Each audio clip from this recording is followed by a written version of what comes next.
Being a Sonic fan in the 2000s was very strange. Everyone remembers the varying quality of games released during that time. As a kid, I got into the Sonic franchise around the late 2000s to the early 2010s era. And what does one do when you're a Sonic fan who can't afford the real games? You get online. Yes, I'm talking about Flash games. You all probably know them by now. They were a thing for a long time, and with Sonic's popularity, you can bet there were a ton of Flash games based on this franchise. And that's what I'll be playing today. In a slightly different video than what I normally do, I'll be taking a stroll through the old days and trying out some of the old Sonic Flash games. I don't think I've actually completed any of the games we'll be playing today, but hopefully this time it's going to be different. Anyways, let's begin.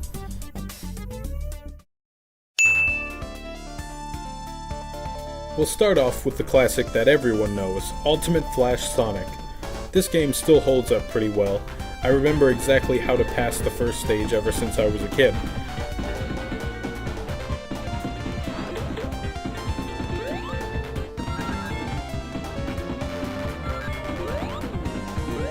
I'm also trying to be careful of the sites that provide these games as they're pretty old and I'm unsure if they're still safe. This game features changeable characters and decent enough gameplay. You can play as Sonic, Tails, Knuckles, Cream, and Shadow, and I believe Amy too.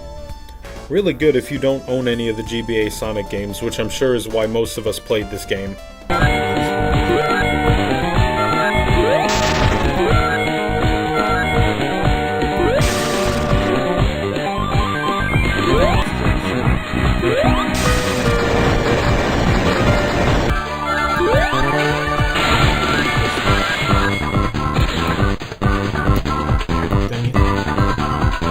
Anyways, on to the next one.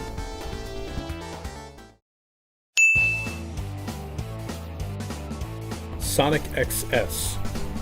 I remember hating this game as a kid, and for the longest time I thought this was a fan game. I'm actually kind of disappointed to find out that this was an official game developed by 4Kids Entertainment. This is a very, very clunky 2D platformer. You play as Sonic, as you take down Eggman's robots whilst trying to save Amy. The only ability you have besides jumping is throwing rings. That's right, rings. No spin dash, and no homing attacks, just rings. They put the least amount of effort into this game, and I'm actually kind of surprised to find out that the sprite that they used for Sonic was actually in an episode of Sonic X as a piece of artwork. So there's that, I guess. And the worst part is that stupid soundtrack that is on loop throughout the game. Alright. Oh.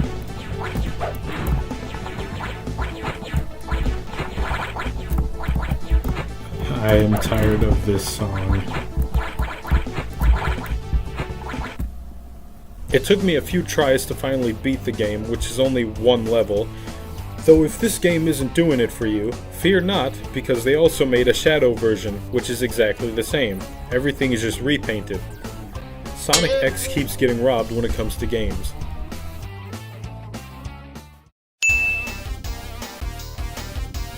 Sonic Motorcycle. This is a very strange game. You play as Sonic, who rides a motorcycle for some reason. The one thing I remember the most from this game was the opening. I don't know why, but I thought that was cool as a kid.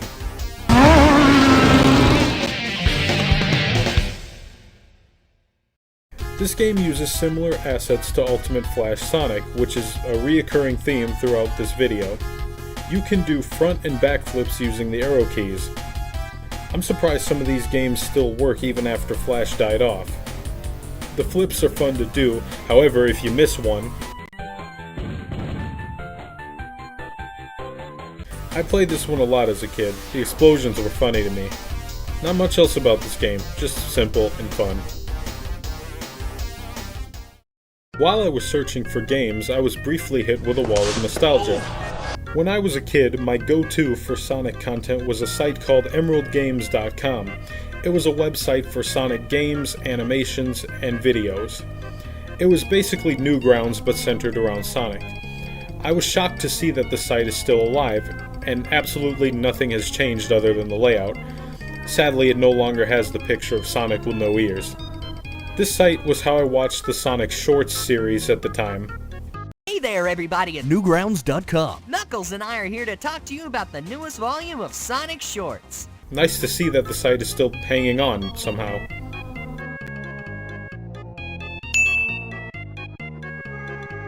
Sonic Extreme 2. This has nothing to do with the real Sonic Extreme. Much like the games I looked at earlier, this one also uses sprites from the GBA Sonic games.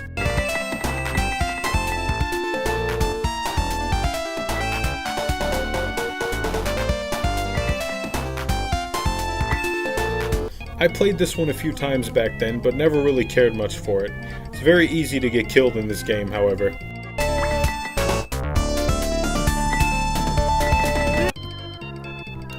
That thing didn't even touch me.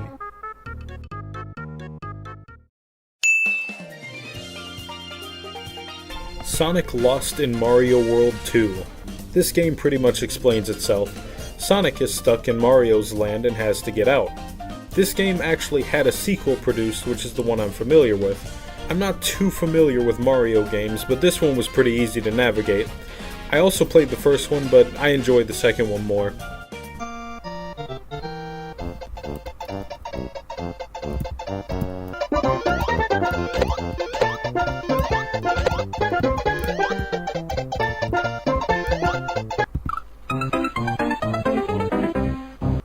Okay.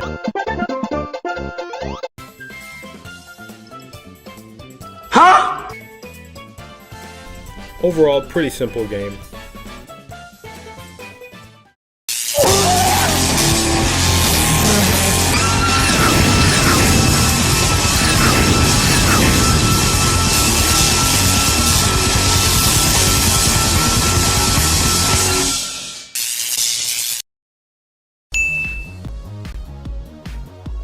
Sonic Smash Bros. This was a pretty popular game from what I remember, right next to Super Smash Flash. I never finished the game, but it plays exactly as I remember. It was kinda clunky, as at certain points during a battle you could get launched into oblivion from literally nothing.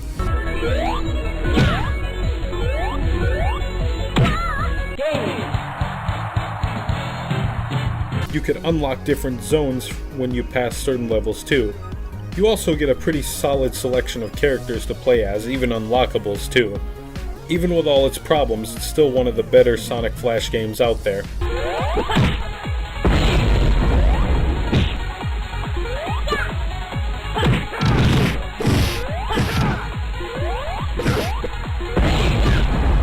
I really enjoyed Adventure Mode.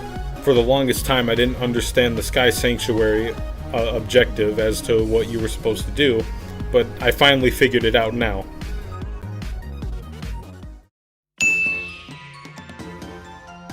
Here's a game that aged very well considering Sega purchased Rovio Entertainment. This time, Sonic enters the world of Angry Birds physics. Pretty simple game to play, just Angry Birds, but instead of birds you use Sonic, and it's set in Sonic's universe.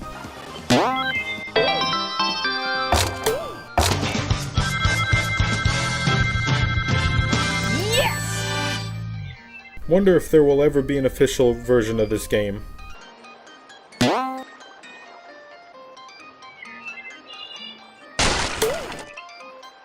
Hey guys, better luck next time!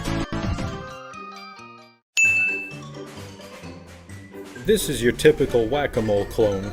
Using Amy's hammer, you have to hit the badniks that pop up every time. However, you must avoid Sonic and Sally or you'll lose points. You'd think with this game being centered around Amy that hitting Sally would actually, give you points. Don't know why I enjoyed this game back then. On to the next game.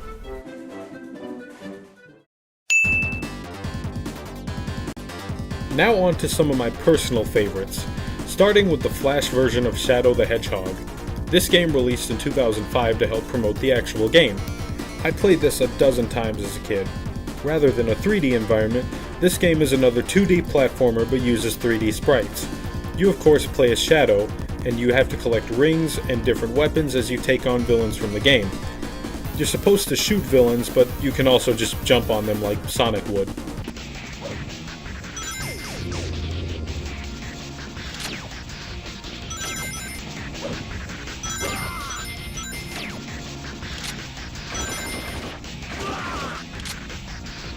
This game also requires a lot of jumping, which can get very annoying sometimes.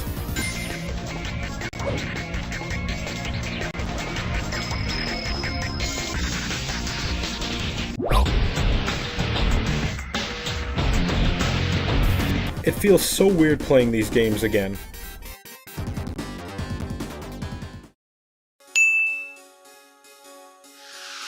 And lastly, here is Sonic Rivals Dash. This game was released in 2006, just a year after the Shadow game. Sonic Rivals Dash was a simple race to the finish game, with multiplayer mode being the fun part. My classmates and I would always race each other when playing this game in school. I usually won. In single-player mode, you play as Sonic as you run from the start of the level to the end while collecting rings and dodging robots.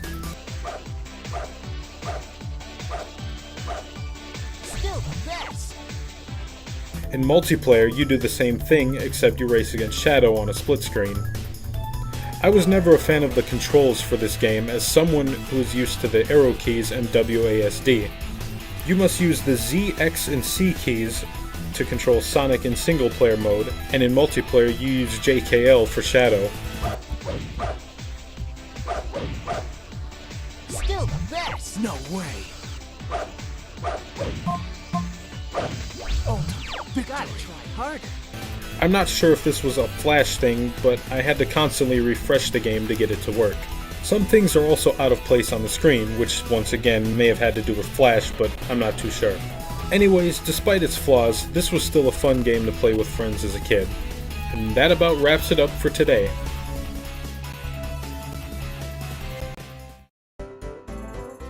If you enjoyed this video, be sure to leave a like and hit that subscribe button.